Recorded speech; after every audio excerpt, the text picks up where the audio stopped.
Saya ambilnya kelas NLP loh, belum paranormal gitu. Apa jangan-jangan selama ini P-nya itu, NLP P-nya itu paranormal, Coach? Jadi menurut Coach Arif, Kalau orang belajar NLP, itu mempercepat proses. Bagaimana dengan seorang pengusaha?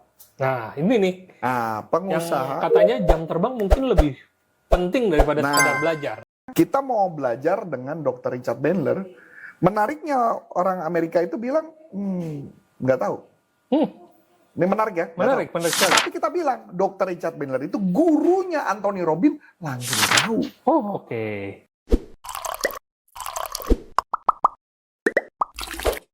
Sobat NLP, nah sering banget kan dengar NLP. Sebenarnya apaan sih NLP? Yuk kita bahas. Halo Coach. Hai. Ya, kali ini kita berjumpa lagi dengan saya Coach Hafner dan ada Coach Antonius Arif ya, adalah seorang trainer NLP ya, yang cukup terkenal, yang bukan cukup terkenal lagi, yang sangat terkenal dan memang sudah diakui ya, bahkan dari Amerika sana. Coach. Nah, ngomong-ngomong soal NLP, ternyata banyak loh Coach orang-orang yang belum tahu sebenarnya NLP itu apa. Oke. Gitu ya. Jadi saya berbagi pengalaman sedikit nih Coach. Boleh. Jadi beberapa waktu lalu saya sempat meeting dengan sebuah konsultan pelatihan gitu ya, di mana direktur utamanya ikut turun di dalam meeting tersebut lalu nanya ke saya gitu. Oh, kamu belajar NLP sampai level mana? Ketika saya jawab, dia jawabnya gini, berarti kamu bisa baca saya dong. Wah. Saya dalam hati, saya dalam hati gitu kayak, waduh, saya ambilnya kelas NLP loh, belum paranormal gitu. Apa jangan-jangan selama ini P-nya itu, NLP P-nya itu paranormal, Coach? Jadi menurut Coach Arif gimana tuh?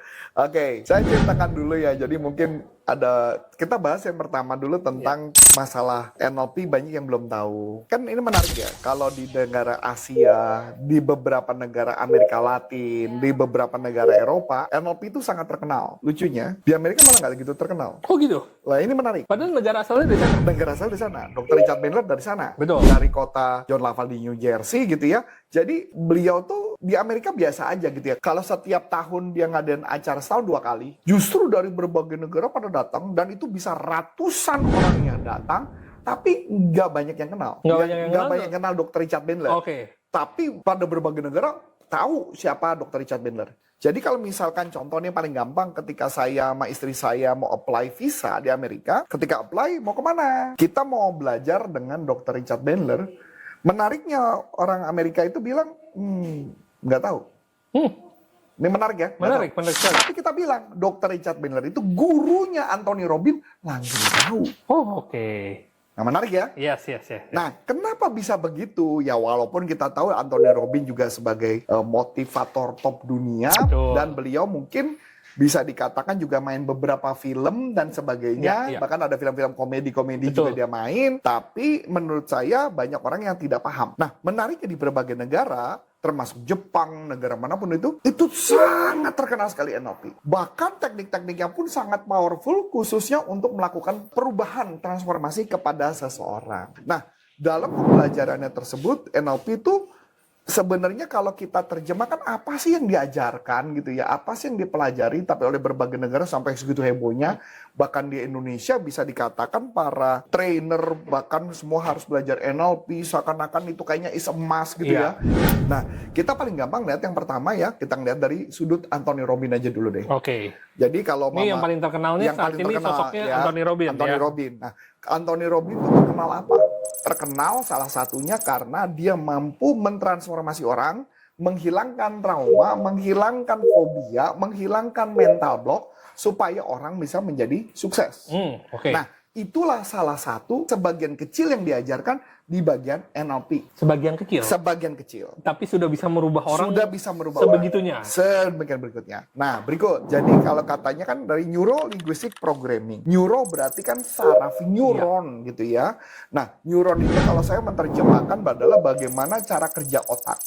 Bagaimana cara kerja informasi, bagaimana cara kerjanya neuron-neuron, bagaimana terciptanya neuron, dan bagaimana merusaknya kalau itu trauma, menghilangkan, itu bagian sana.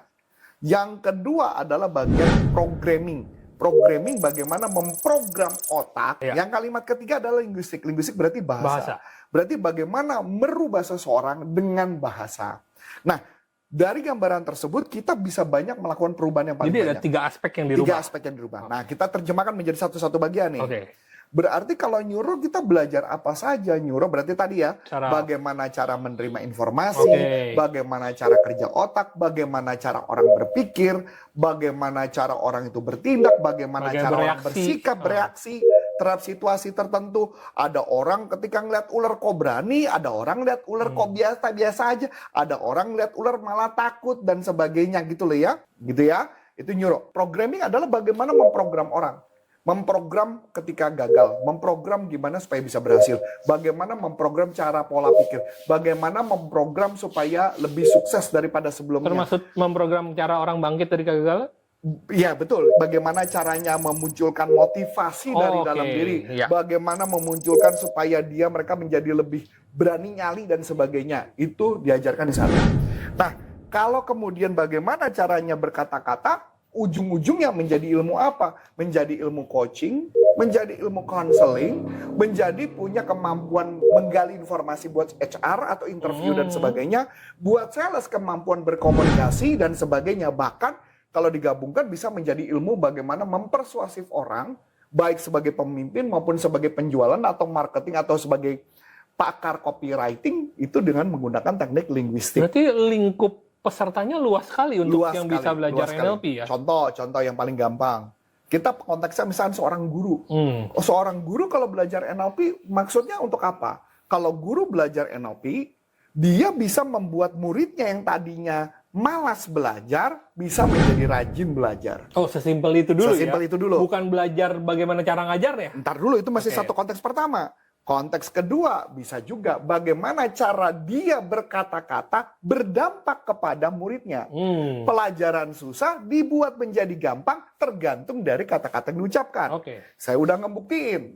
Karena saya di dalam teknik NLP ada satu teknik yang menurut saya itu cukup sulit diajarkan kepada banyak orang. Saya mencoba pakai cara berbeda. Cara saya mengucapkannya itu ternyata berdampak kepada murid-murid ketika belajar yang susah itu jadi gampang. Nah, itu bayangin nggak kalau guru mengajar matematika, dia bilang, ini tolong ya perhatian, kotok-kotok. Wah, ya nggak? Ini perhatian, ini sulit banget, tolong fokus, jangan main apapun. Yang ngobrol, diam. Maka apa yang bakal terjadi? Anak itu udah tegang duluan, begitu diajarin apapun nggak masuk tuh. Karena dia udah berpikir susahnya ya. Susah dulu. Dapat ya gambarannya ya. Jadi balik lagi, tugas kita adalah bagaimana membuat murid itu belajar jadi menyenangkan. Nah, berikut yang ketiga, di dalam NLP, kalau sebagai orang guru, kami melihat kepada mereka cara dia apakah masih tertarik mendengar atau enggak. Kalau dia nggak tertarik mendengar, gimana caranya yang harus dilakukan seorang guru, dan itu juga berpengaruh sebagai seorang trainer, gimana caranya bisa menarik perhatian supaya itu fokus. Dapat gambarannya ya? Nah, saya kasih kaitin nih dengan seorang guru ya, kaitin. Gimana kalau seorang trainer? Nah, seorang trainer kebetulan saya kasih contoh. Kemarin saya ngajar 1 jam. Ngajar 1 jam di Webex, bukan Zoom tapi Webex. Webex itu adalah teknologi sebelum Zoom. Saya ngajar dan saya nggak bisa ngeliat muka orangnya. Kalau Zoom saya bisa ngeliat wajahnya. Ini nggak bisa, sama sekali nggak bisa. Jadi satu arah gitu ya, kayak satu arah. Nah, saya minta request, udah deh minimal saya bisa berkomunikasi via chatting. Oke, setuju, deal. Yang saya lakukan adalah selama 1 jam saya bikin heboh terus. Saya naikin emosinya. Ternyata apa yang terjadi? Chattingnya banyak. Ya, kenapa? Karena saya jadi tahu. Kalau dia nggak merespon apa-apa kan saya nggak tahu ini dampak apa enggak. Misalnya contoh gampang, ayo angkat telepon. Kalau dia nggak ngelakuin saya nggak tahu nih. Berdampak apa kita nggak memancing ya. Yang sudah angkat telepon katakan saya. Oh, respon gitu loh. Nah, ini adalah teknik NLP. Bagaimana caranya mengajak mereka. Dan you know what? Itu aktif selama 1 jam. Sampai begitu selesai acara, beberapa direktur nyamperin saya mengatakan, thank you ya, keren banget. Saya dapat inspirasi. Kenapa? Karena tugas saya ngangkat terus sambil bagiin konten nih. Terus bagiin konten. Ya itu gambarannya. Nah, itu maksud gambarannya. Kalau sebagai seorang trainer dalam konteks mengajar. Bagaimana dengan seorang pengusaha? Nah, ini nih. Pengusaha. Yang katanya jam terbang mungkin lebih penting daripada sekedar belajar. Itu saya setuju tentang jam terbang. Saya nggak mau deny itu. Ya, karena gimana pun juga orang yang belajar punya pengalaman itu juga sangat kita hargai.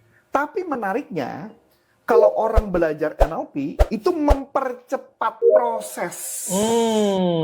Bukan, misalkan contoh, ya kan juga ngeri juga ya, kalau misalnya saya belajar NLP, saya belajar bagaimana menerbangkan pesawat, saya sudah bisa dalam waktu singkat, tanpa saya nerbangin pesawat, Anda naik saya jadi pilot, tadi juga takut mati kan? Pertanyaannya adalah, tetap ujung-ujungnya jam terbang dibutuhkan. Makanya kenapa ada co-pilot dan pilot.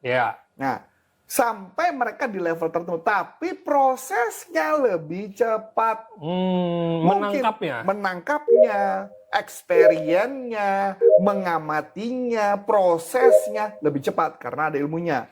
Menariknya adalah kalau tadi dari pembicaraan Coach Arif tentang NLP, berarti untuk seorang pemula, yang baru terjun ke bisnis gitu ya, mudah dong kalau dia dengan belajar NLP, dia mengetahui strategi dengan orang-orang yang mungkin udah berpengalaman bertahun-tahun, hanya dengan mungkin bagaimana dia bertanya.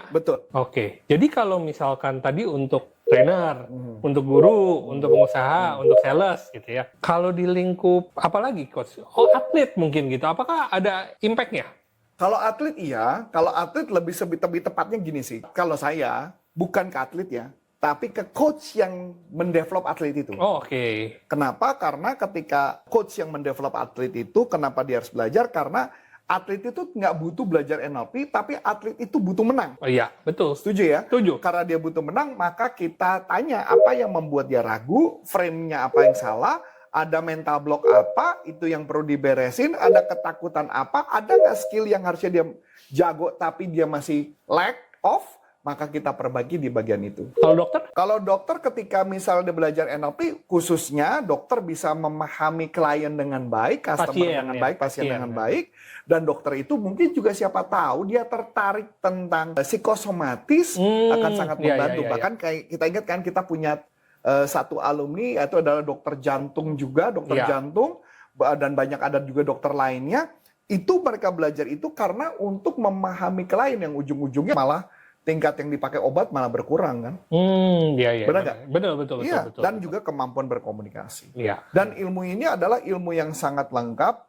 Bagaimana cara kita nerapkan? Nah itulah yang kenapa saya bilang NLP itu sangat powerful sekali gitu ya. Jadi kalau bisa saya rangkum itu berarti seluruh ilmu apapun itu dirangkum menjadi satu. Jadi banyak orang yang kadang-kadang saya temukan ketika disuruh belajar NLP atau diajarin tawarin NLP, mereka ragu untuk mengubah hidupnya mereka. Itu pilihan, balik lagi. Karena mereka berasumsi mau langsung big win-nya itu tanpa dia mau melakukan proses. Makanya tadi saya bilang, kalau atlet memang mungkin kurang tepat, tapi kalau coach yang atlet, tepat untuk melakukan itu. So, apakah ilmu ini bisa dipelajari semua orang dengan mudah? Yes. Dari latar belakang dengan mudah, balik lagi, tergantung yang ngajar. Bukan dengan mudah. Berarti apakah ini bisa semua orang bisa dipelajari? Bisa mempelajari. Semua orang bisa belajar. Tapi kalau dengan mudah, balik lagi, tergantung dari gurunya yang mengajar siapa, bagaimana cara ngembimbing, dan bagaimana cara menjadikan. Ada orang yang cuma mengajarkan untuk ngejar sertifikat, tapi belum tentu dia bisa melakukan perubahan. Jadi ini karena gurunya ya? Tergantung dari gurunya? Dari gurunya. Tapi kalau menurut Coach Arif, investasi yang dibayarkan untuk kita belajar NLP, seperti apa Coach pandangannya? Sebenarnya jangan ditanya ke saya. Harusnya ditanyakan kembali lagi ke Coach Afner. Yang pernah dia invest, dia yang tahu kalau mama saya ngomong nanti saya salah. Kan gitu ya. Yang Coach Afner dapatkan setelah belajar apa yang terjadi?